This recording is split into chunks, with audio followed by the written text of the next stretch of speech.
Hello and welcome to this episode. If you're new here, welcome. I am Nick. I ride motorcycles with my wife and we do lots of camping and hiking, outdoors, anything two wheels. Thank you for joining us, and if you are a regular, welcome back. So today in this video I'm going to show you how fast my Honda Monkey 125 is. It's a 2024 model. It's a 5-speed engine. So I'm going to do a dual carriageway test, see if it's fast enough for the highway, dual carriageway, etc. And I'm going to show you a top speed test. I am about 16 stone, 5'9", so I'm not the lightest. The maximum weight for this motorcycle is 105 kilograms, and I think I'm just on that. So I'm going to open up the throttle now. This is slightly uphill here. We've got a headwind.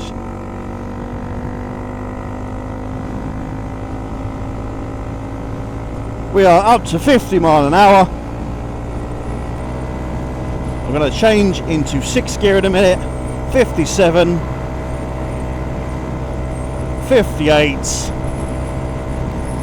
and now we have a flat surface, a flat gradient rather. I can change it in 6th gear. 59. Can we get to 60? Yes, 60 miles per hour.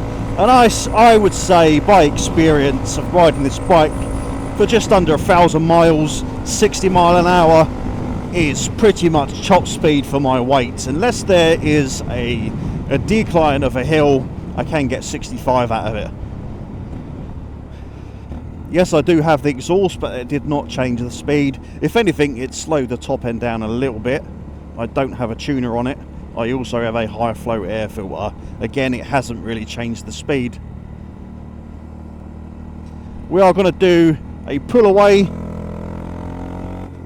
I would say 0 to 60, but it's got to be more realistically 0 to 50. So I'm just going to pull over now, and just to see how quick it gets up to 50.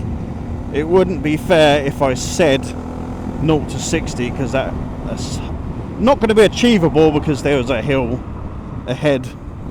Right, let's just pull over and we will see from standstill with a full grown adult. As I said, like 16.5 stone. Right, ready? So, let's go.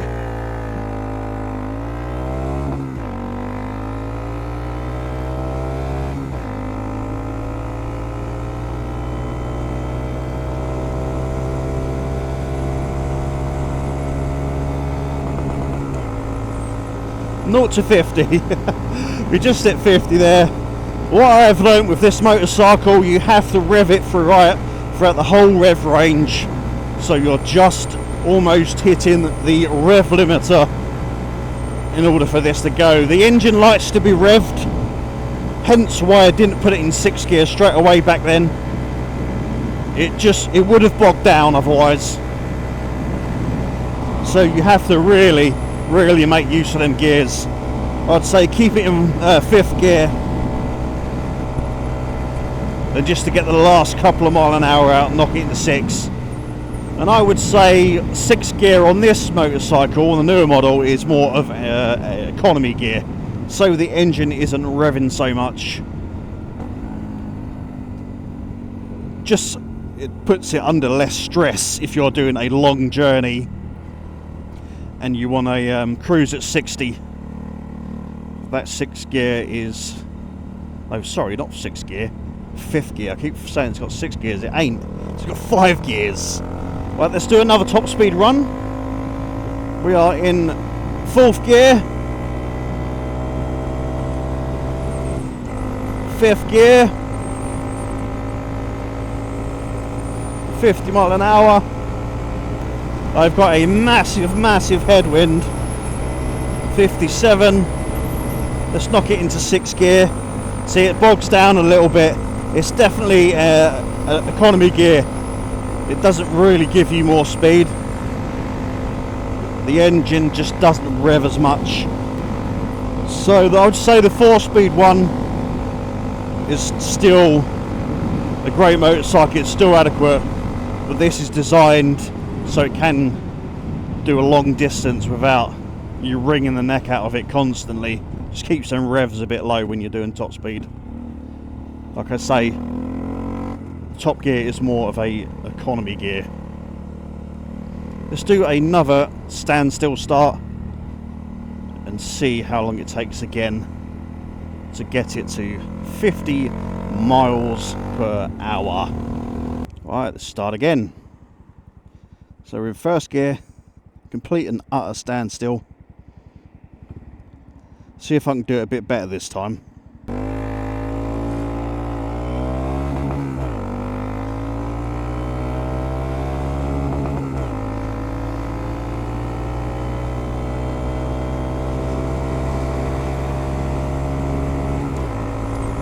I think that's about the same.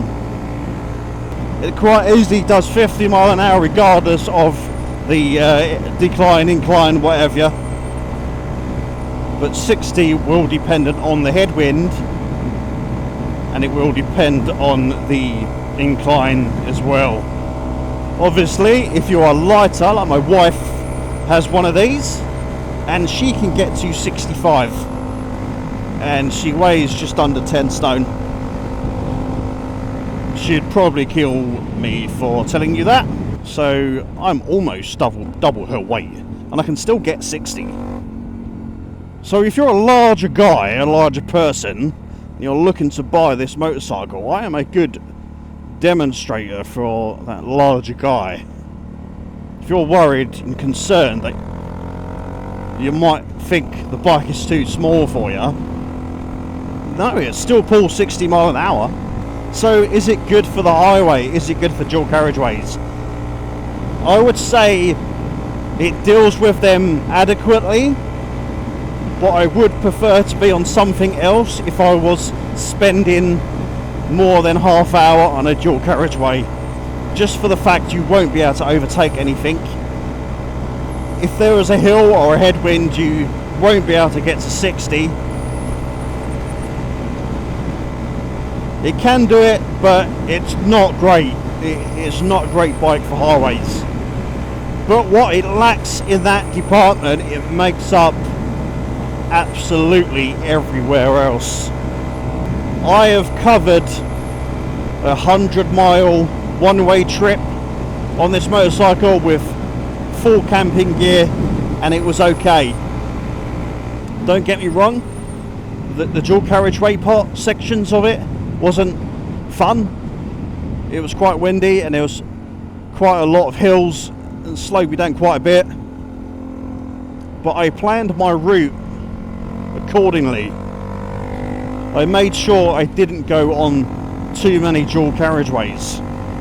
So to sum it up for you, it will do 60 depending on the terrain, but not guaranteed. So 50 mile an hour is more achievable, it's more of a guaranteed speed. For a heavy bloke like me, it only gets better if you're lighter than me. See, I'm on a 60 mile an hour speed limit road now, and I'm doing 52, and I am flat out. So now I'm on the single lane, 60 mile an hour. This is where the bike shines, because you don't often go 60 flat out around these sort of roads, because it's so agile for these types of roads. It deals with them really well. It's definitely a good B-road basher. I tell you what has helped dramatically though for stability in the wind is this front windshield that I've put on, this nose cone. I'll put a link to this in the description below. I also have a video on how to install this and an unboxing video. This has dramatically increased stability, high speed stability on this motorcycle. It gives you clean air and it cuts through the wind. It actually gives you a bit of downforce and a bit of directional stableness. And my wife has exactly the same nose cone, and she said the same thing. She actually said it to me before I said to her I noticed it. So it definitely works for us to both notice a difference putting that nose cone on. So if you're buying this to munch some miles on, yes, nose cone is a good upgrade. The difference between the older model, the 2022 and older, they have a 4-speed gearbox. It has a larger piston but a smaller stroke, so it has less horsepower, only slightly, but it has better acceleration. It has a taller first gear, and from my understanding the older model is more upgradable, but this engine is more reliable. The engine has been upgraded. It has a different design for the oil pump. The head has different cooling, so it runs cooler.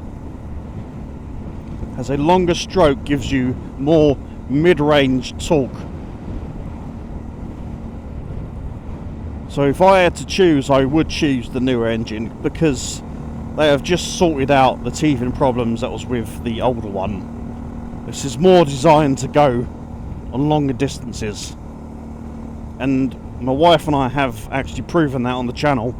We have done a couple of camping trips and sat on these for a good few hours, and these have been fine, providing that you plan your routes accordingly.